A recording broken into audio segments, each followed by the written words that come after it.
Now, if you like our Cowboys mailbags, show it by liking this video. We do these on every live show because I find it fun and entertaining, and I think it's good to engage with the audience as well. So if you like these mailbags, want us to keep doing them, show it by liking today's video right now.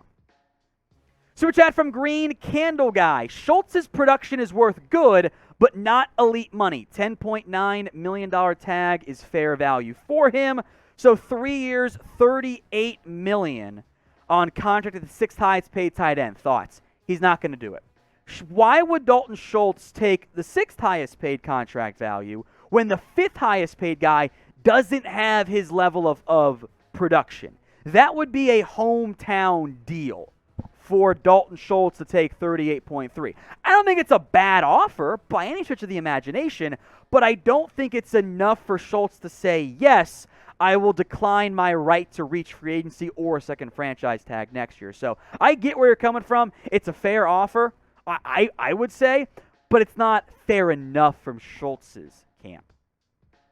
From Samuel Duran, hey, Tom, I make it a goal to draft Elliot on my fantasy team every year. How much will Pollard's role affect Elliott's fantasy performance? Much love. Good question. Big thing for Zeke, he's still going to be your goal line back. I think last year's production is probably a pretty good estimate, maybe a little bit better, but from fantasy perspective, it have some potential different path to getting there from a touchdown perspective. I think last year is going to be pretty similar. I hope they give Pollard the ball more. I would wonder if that comes with Elliott still on the field, or even this path of Pollard gets more snaps. Elliott's snap count goes down, but Elliott's touches end up staying pretty similar in the end. From Mark, Ball was supposed to be a second-round talent. Golston and Wright were hidden gems. Semi's a steal. Joseph was supposed to have the most upside of any corner. Osa has potential. Cox is a steal. Too much hype. I get where you're coming from, although I was firmly against the Nashawn Wright pick.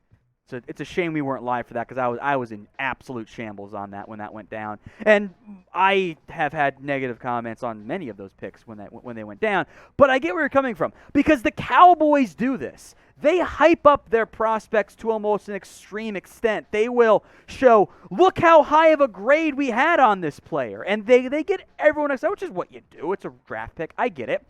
But sometimes it goes a little bit too far. Like the Cowboys have said Tyler Smith was a top 16 player for them. Whether that's true or not, I'm not actually sure. I still wonder if that was really the board they ended up leaking or just a variation of one of their boards or one of the scouts' boards, whatever. But I get where you're coming from. A little bit less, I think, would be better because you're not always going to hit on every pick. That's an unrealistic expectation to have. From Mike Smith, why haven't the Cowboys gotten Deion Jones yet? A couple of reasons. I think the medical is a factor. He had the offseason shoulder surgery late in the process. I don't know if the Cowboys want to trade for Deion Jones, given the contract implications. They owe him about $14.5 million this year if they were to trade for him. There's some roster bonus stuff that I think might be a bit different depending on if it was actually paid out or just guaranteed. It's murky when it comes to that kind of stuff. He's on the right side of 30 still, coming off a down year. I would wonder if the Cowboys are going, well, maybe he gets cut, and then we just sign him, or maybe that's more of a July, August move, depending on how the linebackers look at training camp. Now, do you want to trade for Deion Jones? Type Y for yes or type in N for no. This is going to be the pinned comment on today's show. So if the ad break comes here on YouTube, take advantage of it. Y for yes or N for no.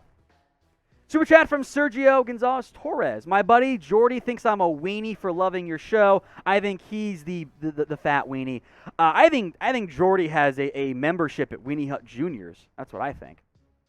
Not even a laugh from you on that one, Jordy. That was an awesome SpongeBob reference, and it didn't get a single reaction. All right, Steven Jones, hashtag Cowboys. Tom, I'm not Catboy, and since you always got something negative to say about me, I'm going to burn this franchise to the ground. Steven, I specifically told you at the Combine a couple years ago when the Cowboys first tagged Dak Prescott, I said, hey, don't forget to pay Dak. And you said, I'm not going to do it. And then you forgot to pay Dak for almost 2 full years. So that's your fault, and it costs you money in the end, Steven. Cowboy Nation has been having a fun time in the comment section. Yeah, he had two different things. One was he doesn't think Dak can throw. He also wanted to ask about trading Dak Prescott for Lamar Jackson. He said the salary cap is possible. It's not. You can find a way to kind of make it happen. Here's what happens if you trade Dak Prescott straight up for Lamar Jackson right now. By the way, love both quarterbacks. Both franchise guys. If you want to rank one at 8 and one at 7, you can go back and forth on who gets ranked where. I think Lamar has been. That's exactly right. Both these guys are awesome quarterbacks. Here's the problem: you trade Dak Prescott right now, you save $1.6 million in salary cap space. Next year, because of the timing of when you trade him and the money you've already guaranteed him, he costs you $58 million on your salary cap. There is no way to get out of that. So you would be saving $1 million and paying $58.07 for a quarterback not on your team. So it is physically impossible. Even though the salary cap is able to be manipulated, it's not at that extreme. So you cannot trade Dak Prescott for Lamar Jackson. It doesn't make fiscal sense, even though I love Lamar. And had Dak Prescott not have gotten his long-term deal, I probably would have been clamoring for a Lamar trade. Doesn't make any sense at all right now. From Mark, Super Chat, aloha, how's the family, Tom? Jeremy, Eagles blow. Thank you, Mark. I appreciate the bodying there of Jeremy as well. As it relates to the family, everything's going good. Olivia's sleeping better now, almost back sleeping through the night, which is awesome because it means my wife and I aren't exhausted. But she's doing great. The Cowboys Report is also on Rumble, and we are getting killed by the Raiders Report and Giants Now. And that Giants part's pretty embarrassing if we're being honest here. Help us out by following us for Cowboys Report After Hours, uncensored videos, and videos you can play podcast style, background on your phone when you're driving or whatever. Rumble.com/CowboysTV. That link will be in the comments section and in the description. It is free to follow, so go support us. Rumble.com/CowboysTV. From Vince, will Jabril Cox become a Cowboys legend, or will he be too good for that? The true Cowboys legends were actually not good. A Cowboys legend is someone who played for Dallas.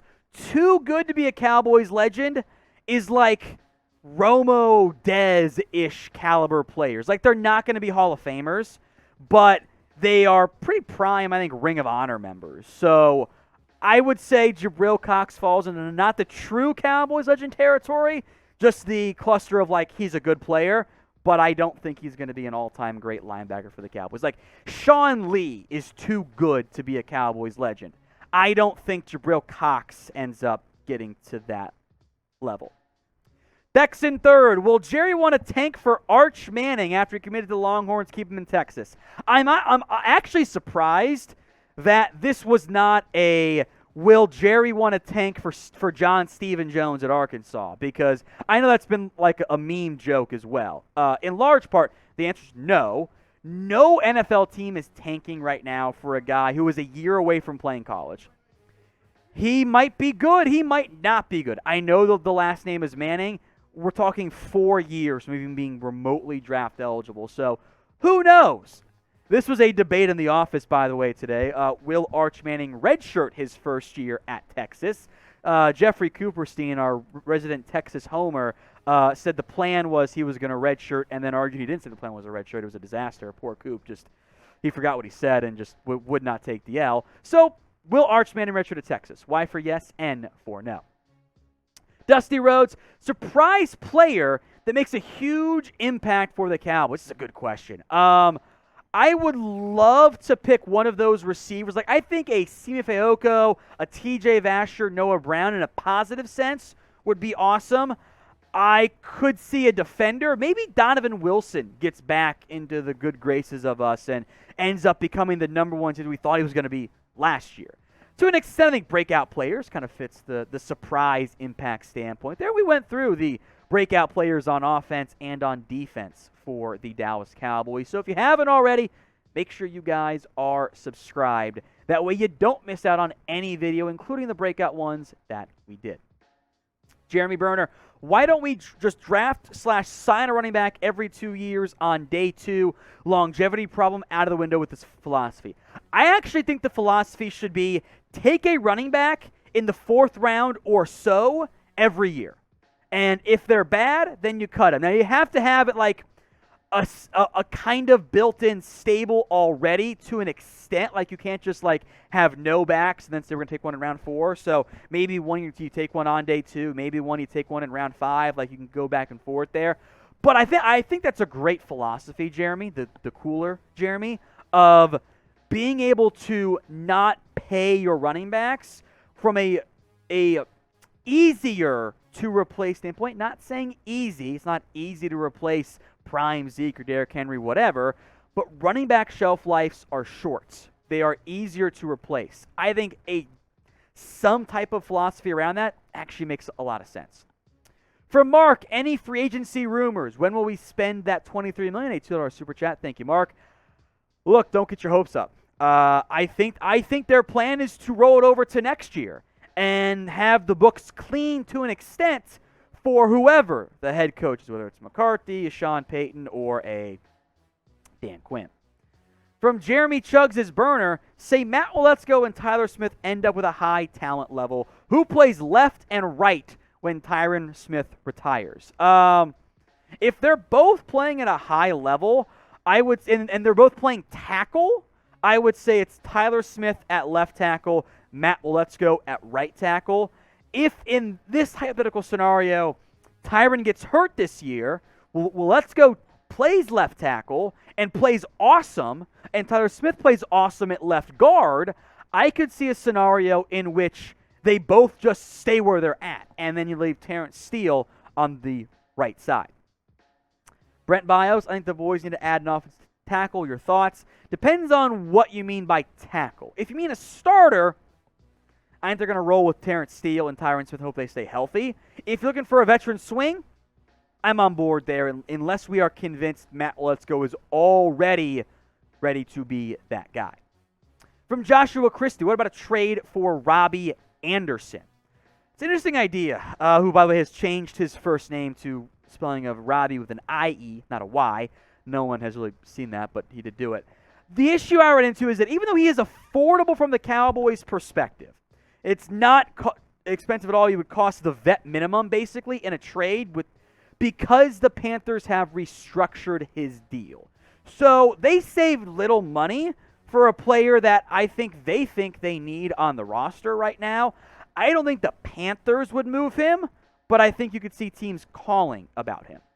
So name a player who you want to trade for. I am hoping to keep this realistic. Name a player who you want to go out and have the Cowboys acquire via a trade. Drop that name or names if you want to be an overachiever for me in the comments section. Mr. Radborn, will the Cowboys pick up a wide receiver or a linebacker in free agency? Those are the two spots I would explore. We'll hopefully Gallup's back first 3 weeks. That's a bit still unclear. Hopefully that's the outcome. Linebacker Anthony Barr has been linked. I'd be down for that. My answer is I hope so. We'll have to wait and see, though.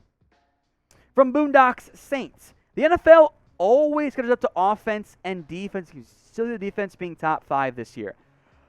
I get where you're coming from. I think defensive regression is possible, in large part because the number of turnovers the Cowboys forced last year is typically not sustained year over year. There's normally some regression from that standpoint. That's always a big-time red flag. So I hope it's top 5. My thing that I feel better about in terms of the defense not having massive regressions, if the turnovers drop, their third down defense wasn't great. How many times did they allow a second and long, a third and long conversion to be made?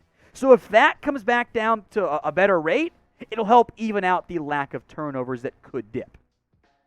Super chat from Jimmy Productions. I feel concerned about our receivers. We traded Cooper. Think Lamb can be a number 1 receiver. That's my hope. He has to prove it this year. He has not proved it yet, although he's been a good receiver in his first 2 years. You're hoping for Justin Jefferson level targets and production. I'm actually less worried about CeeDee Lamb being a number 1 receiver as I am the Cowboys not having a good enough receiver 3/2 while Michael Gallup is out with injury, or if Tolbert's not immediately the prime guy, kind of like how it took Gallup a good half year to get going, get acclimated. So I'm less worried about Lamb and more worried about the talent depth behind him, the healthy talent and depth behind him. Alex Jackson, why not trade Dalton Schultz for Jonnu Smith? You would save some money, it's true, by moving on from Schultz to Smith, but not a lot. And a big factor there is Jonnu Smith has not been good.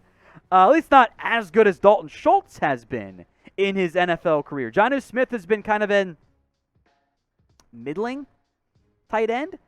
He's also pretty expensive still. $9.94 this year, $11 million, $12 million. So you would save $1 million this year, but Smith's best year, production-wise, yards-wise, is like 60% of Schultz's last season. So the more talented player right now is Dalton Schultz. For $1 million difference, I'm going to pick Dalton Schultz. What do you guys think? Type D for Dalton Schultz or type J for Jonnu Smith? From Lance Dunbar's burner, let's sign Kelvin Benjamin, the tight end, to replace Dalton Schultz. Lance is trolling, but I appreciate it nonetheless, my friend. From Mark again, glad we are improving, but I see no one considers all the poor teams in weak division are had, especially with Dak. Dak had 5 TDs versus Philadelphia's practice squad. So that did, of course, boost his numbers, and it was a lesser team that was out there. That still leaves Dak with a career-high 32 touchdowns, though. So, yes, that inflates it, but that's still his previous career high. So, I get where you're coming from. I also want to make this point clear. Everybody plays bad teams, unless you are the bad team, right? So, yes, they're going to benefit from playing the NFC East, and yes, that will make it a little bit easier, but there is no statistical evidence that Dak is anywhere significantly better or worse than most QBs against better competition. It only gets brought up with Dak. It sometimes got brought up in previous years with Matt Stafford, but outside of the top 3-ish quarterbacks, everybody tends to not play as well against the best competition because that's how talent and everything works out. So I totally get your concerns, but unless you have a Mahomes, a Rodgers, a Prime Peyton, it's a Brady, etc., that's how it's typically going to end up being.